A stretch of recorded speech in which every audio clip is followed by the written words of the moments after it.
Next, if you select any of the collection, you'll notice that we have so many customization options available here.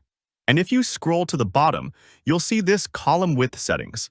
This will help you position your collection in the right order. If I set the width to 50%, it will take half of the space in the mega menu.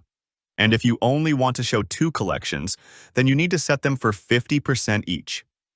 I personally like to set the width to 25%, as it is the ideal size for this section. Next, I will click on Add Block and then add a link list here. I will drag it to the top, and then I will add a heading here. Next, I will select the main menu for this link list. And now, if you hover over the new arrivals, you'll see that the link list is added in the menu.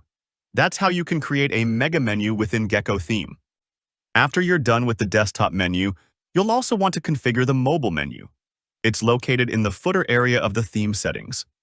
Mobile menu items can be customized the same way. Make sure you include all the essential links like categories, contact page, and about us. Towards the bottom of the editor, you'll find more features like newsletter sign-up, back-to-top button, etc. Enable what you find useful and turn off what you don't need.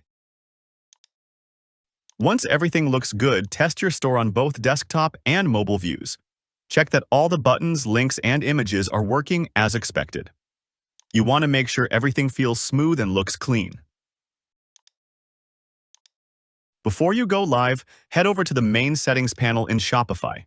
Connect your domain, set up your payment gateway, customize the checkout, and add all your legal pages like privacy policy and return policy.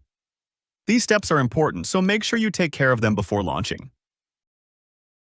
That wraps up this full tutorial on setting up a Shopify store using the Gecko theme.